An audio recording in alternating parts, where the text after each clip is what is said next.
Tag TV and Tag Radio be seen and heard by both technology users and technology producers throughout the state of Georgia and around the world. Low cost, big benefits, powerhouse online branded video and audio has arrived. Tag TV, Tag Radio, there's a lot more to know. This edition of Tech Talk is brought to you by Globalspeak.com, new media consultants, corporate video and audio communications, video and audio production and distribution, live and virtual event production. Tag TV and Tag Radio is a service of Globalspeak.com, creatively delivering powerful marketing, video, and audio solutions. Come on, admit it. Every time you get an email, you have to stop and read it. But what if an expert came to your office and told you to empty your entire inbox now? Every email now. Crazed by too much to do and so many contacts to communicate with? No less provide service immediately? Feeling overwhelmed, out of control, drowning in work and worse clutter? Reacting constantly to interruptions are symptoms, not causes, of potentially a much deeper psychological issue. Greetings, everyone. It's Tuesday, August 9th, 2011, and this is Tech Talk with Technology Association of Georgia President Tino Mantella. I'm your guest host, Frank Baia. Up to the Tech Talk, gaining control in the information age, as we speak with Greg Vetter, president of Atlanta-based organizational training and consulting firm Vetter Productivity, and author of the book, Find It in 5 Seconds, Gaining Control in the Information Age. Featured on Atlanta WSB-TV and CBS affiliate WGCL Evening News, on radio stations across the country, and by publications such as the Chicago Tribune, Boston Globe, Investors Business Daily, the Atlanta Journal-Constitution, and Georgia Trend, and that's just among many. He's also been published with articles in the Atlanta Business Chronicle, the Daily Report, and the Atlanta Small Business Monthly. Companies including Coca-Cola, Aflac, American Express Travel, Chick-fil-A, IBM, Atlanta Bar Association, Seba Vision, Lockheed, Cooper's Library, and on, have come to a better way of productivity. Some tips and insights that might resolve issues that are keeping you from your peak capacity and, ultimate happiness, as we talk systems and processes that will allow you to work smarter, faster, and more efficiently with the president of Vetter Productivity, Greg Vetter. Greg, welcome to Tech Talk. Hi, Frank. You know, I had an interesting experience a few years back. I ran for political office in a small town, and I got elected as a city councilman. And one of the things, not being at all educated or trained in that genre, I came quickly to understand the importance of process. And I know that's part of the vision and the rules that you preach and evangelize on, and that's about production and process. Let's talk a little bit about what Vetter Productivity is all about. Well, a Vetter Way is an organizational system I created back in '89, way before really the technology craze hit, and it was good that I got into it beforehand because I was able to establish certain boundaries, and one of them is understanding the difference between processing information and producing work. One of the most important concepts today is understanding the distinction between the two. What most people do is combine both. That means they start working on something, and they get a phone call or they get an email or an IM, and all of a sudden they stop what they're doing, and then they start working on it. The Vetter Way system basically teaches to process 3 times a day, first thing in the morning, lunchtime, late afternoon, and produce 3 times a day. Important things that can only be done on a particular date, and items that can be batched. It's a completely different way to work than most people are doing today. What happens is the combination of processing information and producing work kind of blurs pure, concentrated time to produce important things, which today it seems like we all say we don't have enough time to do it because we're constantly being interrupted every couple of minutes. Mm-hmm. Well, I'm kind of stumbling around, but I would think that there has to be one system to store and access your information, and in order to be able to conduct or control this, especially in today's IT environment. I mean, how can you use only one system to store and access information? Well, it's funny you bring that up, because it seems like with every new piece of technology or equipment or peripheral or whatever you want to call it, we create a whole new way to work from it and a whole new way to store information. Years ago, before there was email, we had an awful lot of time. Email came in, and all of a sudden, what did we have to start doing with that? We had to start going through and processing it, and that brought all kinds of new ways to do things. So processing should only be done 3 times a day. First thing in the morning, once at lunch, and once in the afternoon. Now, again, having lived through the transformation, or I'm not sure, try to come up with a positive term for the insane disruption of technology and also the efficiency that it provides, it goes back to what you were saying earlier. You didn't use the term gentility, but I mean there was a certain pace of work and a certain way of controlling environments that helped you to be able to get through a particular project, finish it, and move on to the next one. I mean, you mentioned something like your emails. I mean, every time you get an email, if you don't stop and read it, don't you concern yourself that just maybe there might be an important message or something in there that you really need to know? I guess what I'm asking is, every time do you get an email, should you stop and read it or not? No, absolutely not, because then, again, what you're doing is you're checking it time in and time again. And what's really important is for everybody to understand the difference between what an action is and what a support is. Action is anything that you intend to work on. A support is anything that's just sitting there. Now, with each new piece of technology that comes in, we create a whole new system around it, how to work, which is action, and how to store information. So when email came in, all of a sudden we had more stuff we had to do. Something such as Microsoft Outlook, you have the ability to store information in it that I call support and things that you need to do as action. That's where we get into the trouble, because all of a sudden we've got another whole system in Outlook, we've got another whole system in our file drawer. A better way basically says have one system and only one system on how to process information. That means anywhere that I store support information, anything that I reference or look at, that's just one way to do it. So if I go to Windows Explorer or My Documents, or I go to my file drawer, or I go to my handheld, anywhere where I have information stored, it's the same way to access it. And the same goes for anything I need to work on. If I have paper still, I use the same 4 action categories: routine to do, projects, tickler, and to do. 4 ways to approach work. So no matter where I am, paper or electronic, I'm using the same system. Today, everybody seems to be creating a system around every new piece or gadget or peripheral that they have. Well, you know, Eastern philosophers say that the solution is simple. It's the implementation that drives you crazy, you know, trying to get organized enough to do the kind of things that you're talking about doing. You know, like, for example, I know I'm guilty of something that I'm sure you would probably correct me in a minute, and that is I basically leave my emails in my inbox to work from. Now, surely, based on your concept, that's probably not a really good idea. That's probably the understatement today.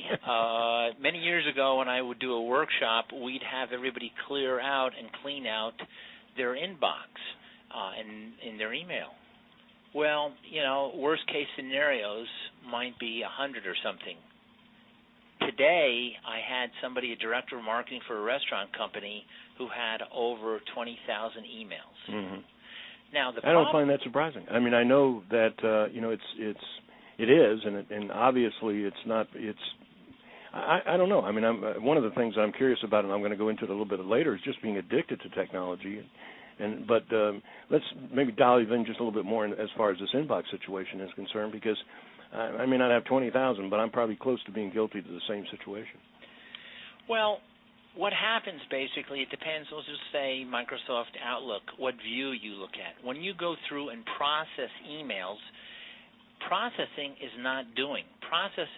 is looking at them. And what most of us are doing today is looking at them, leaving them there, or doing easy things. What you don't want to do is just let it sit there. Instead, when you go through your email inbox, you should have it on a bottom view, and not on an off view or a right view, but on a bottom view. That allows only one email to be showing at one time. You look at that, and you make a decision. There are only 4 places an email can go, and the term is FADS, F-A-D-S. F stands for forwarded, so you can forward it. A stands for action. You drag it to one of the folders to work on. D is delete, and S is support. You save it. So instead of just leaving it there and scrolling back and forth and actually working from your email inbox, you've pulled it over to where it needs to go. That takes minutes versus hours, it seems like. Some people never get their email done. Mm-hmm. At the end of processing time, you should have nothing at all left in your email inbox. The reason we leave stuff in the email inbox is because we just look at it quickly. We don't know what to do with it. It's not easy. We don't have a place to go with it, and we don't like to or have a hard time making decisions. The whole Vetterway system is about making decisions, being very specific. Forward it. You're going to work on it, but not then.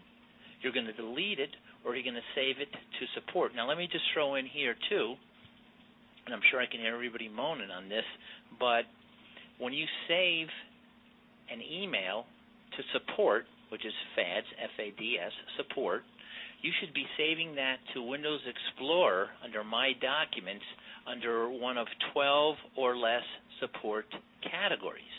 Now, that's to say that you should not, I'm going to repeat that, should not save emails that you just refer to in your email program.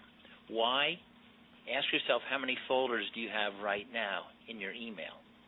All of a sudden, you've got combined in it things to work on and things that you simply refer to.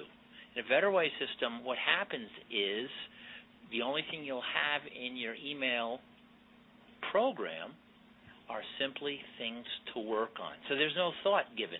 It's in there, you do it. All the stuff that you need to refer to that is support stuff will go under one of 12 categories in Windows Explorer under My Documents. That's another one of the hardest things for people to do, because everybody wants to put everything in their email program.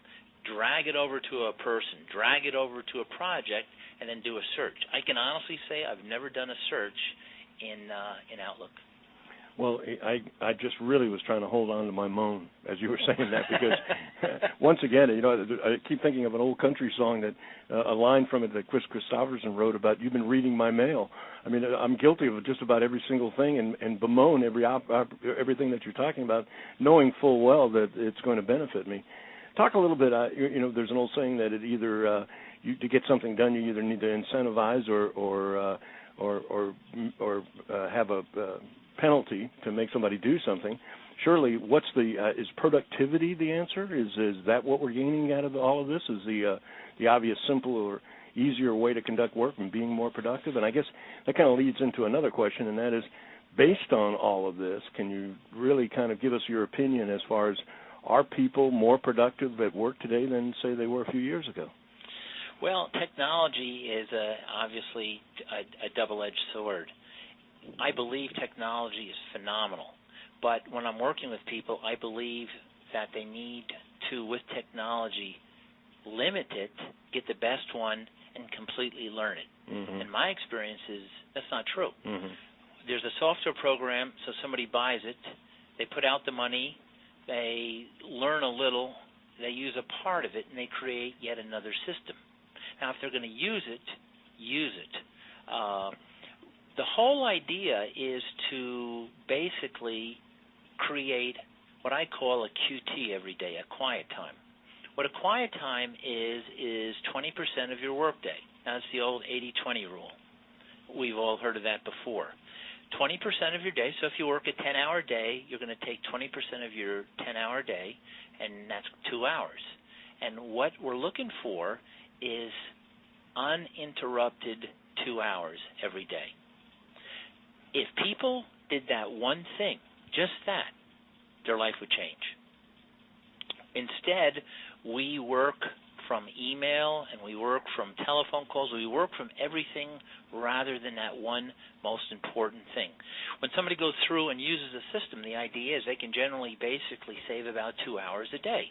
So by saving those 2 hours a day, being able to find information in 5 seconds or less and things such as that, being able to work and be clear, that allows them to take that same time every day, which I call, again, the QT or PT, productivity time, and that's a rare thing to do because everybody is constantly, for example, checking their email and reacting rather than proacting. And it's really that simple.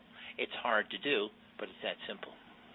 I'm thinking celebrity rehab. I think what we're talking about is something where you've got to be able to use the word addicted.